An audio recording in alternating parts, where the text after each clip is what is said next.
We are team Velox and I am the team leader through Asia.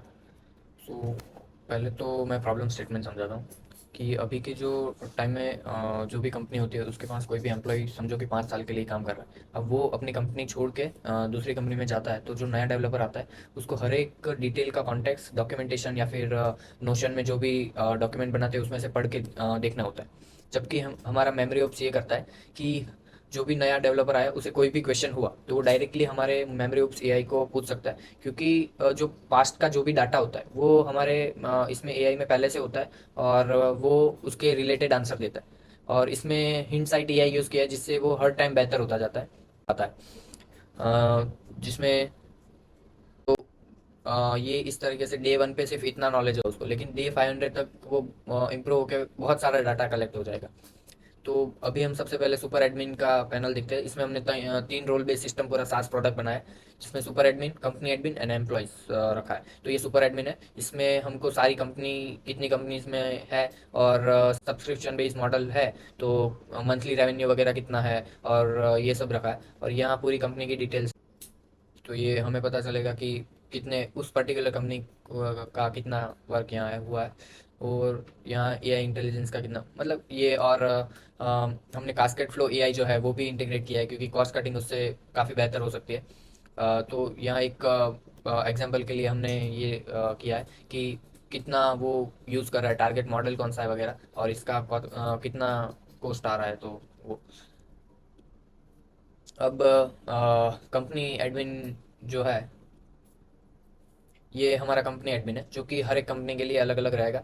और इसमें हमने इतने प्लान्स रखे हैं कि फ्री वाला है स्टार्टअप, बिजनेस एंड एंटरप्राइज। तो फर्स्ट जो $49 पर मंथ है, उसमें 20 एम्प्लॉयज़ है, जो कि ऐसे हम सोचे कि $49 पर मंथ, बट कंपनी के लिए इतना ज़्यादा नहीं होता है, क्योंकि अप्रोक्स 5000 पर मंथ होगा, तो वो नॉर्मल कंपनी के लिए अफोर्डेबल रह सकता है। और जो हमने फ्री वाला रखा है वो 5 एम्प्लॉयज़ पर मंथ है। तो मतलब रिक्वेस्ट भी उतनी, और ज़्यादातर कंपनी में 5 एम्प्लॉयज़ से ज़्यादा ही होंगे, तो वो एक बार चेकआउट करने के लिए फ्री वाला वर्जन यूज़ कर सकते हैं।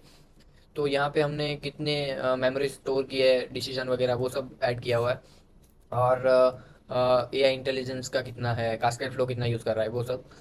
देन हमने ये जो यहाँ से कैप्चर नॉलेज जो भी कर रहा है वो यहाँ इंटीग्रेट, मतलब कि रिसेंट हिस्ट्री वगैरह यहाँ पे दिखेगी। और मेमोरी ब्रेन है, तो उसमें हमने जो भी डाटा ऐड किया हुआ है, तो जैसे कि ये कैप्चर नॉलेज है, उसमें हमने कोई भी यहाँ फाइल, मान लो कि हमने ये कोई फाइल ऐड की है और ट्रांसफॉर्म इनटू मेमोरी, तो डॉक्यूमेंटेशन कोई भी इसमें ऐड किया और ये ट्रांसफॉर्म करेगा पूरी मेमोरी को इस तरीके से। और क्यों फेल हुआ स्पेशली, और डिसीजन क्या लिया और इससे क्या सीखा, ये स्टोर होगा। तो यहाँ हमने कोई भी क्वेश्चन पूछा कि वाई वी यूज पोस्टग्रेस, तो ये उसके पास जितना भी डाटा होगा कंपनी का, उससे डिटेन होकर जो भी सही से आंसर होगा वो पूरा ऐसे दे देगा कि वाई कम्प्लीटली हमने क्यों पोस्टग्रेस ही यूज़ किया है। और ये हमने डेमो रखा है कि एक्चुअल में इनसाइट जो है एआई वो कैसा आउटपुट दे रहा है, क्यों दे रहा है, रिटेन करके, और रिकॉल और रिफ्लेक्ट कैसे यूज़ हो रहा है वगैरह।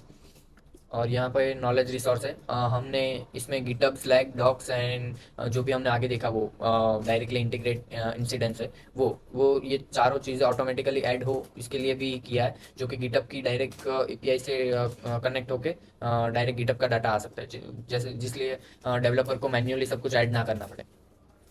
और ये यहाँ पे है कि कितने डॉलर पर क्वेरी ले रहा है वगैरह। और ये जो भी हमने अभी रिसेंटली जो ऐड किया कि चूजिंग अ डाटाबेस वगैरह, तो ये सारा हिस्ट्री वगैरह ये यहाँ सेट होता है। अब आते हैं सेटिंग पे। सेटिंग में ही फिर यहाँ से हम अगर अपग्रेड करना चाहे तो वो कर सकते हैं प्लान वगैरह। एंड देन एम्प्लॉय, इसमें एम्प्लॉय ही, आई मीन कंपनी एडमिन ही एम्प्लॉय को ऐड कर सकता है। और यहाँ पे एम्प्लॉय जैसे ही ऐड करते हैं उसके पास मेल जाता है, वहाँ पे कंफर्मेशन करने के बाद ही यहाँ पे एंटर हो सकते हैं। मान लो कि इसमें हम कोई नया एम्प्लॉय ऐड कर रहे हैं,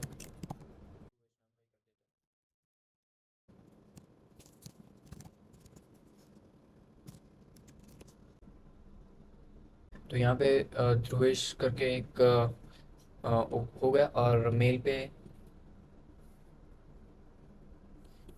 यहाँ पे हमने सुपर बेस ऐड किया है, तो यहाँ देख सकते हो कि एक्सेप्ट इनविटेशन का मेल पे आ गया। तो जैसे ही वहाँ क्लिक करेंगे हमारे पास वो न्यू पासवर्ड करके आएगा, जो एम्प्लॉय जो भी पासवर्ड ऐड करना चाहे वो ऐड कर सकता है।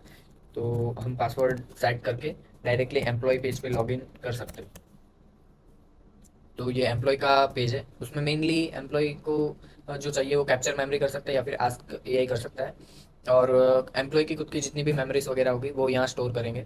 और यहाँ पे इंटरेक्टिव डेमो इसी इसमें भी वो दिया है। और यहाँ पे मेमोरी ब्रेन जो कि पहले जो भी ऐड हुआ है नया, वो इसमें ऐड होता जाएगा as a memory.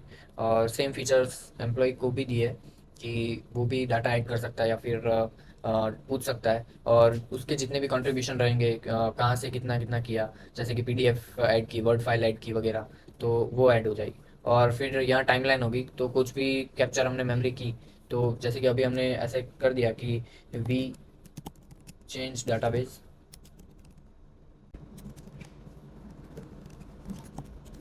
MongoDB for better performance, ऐसा कुछ लिख दिया। और हमने ट्रांसफर इनटू मेमोरी कर दिया, ठीक है। अब जब भी हम अब ये डाटा एआई के पास चला जाएगा। अब हम मान लो कि पूछेंगे कि वाई वी यूज़ मोंगो, तो ये अब आंसर करेगा कि हम एक्चुअल में क्यों यूज़ कर रहे हैं, जो जबकि हमने पहले ऐड किया हुआ है कि बेटर परफॉर्मेंस जो।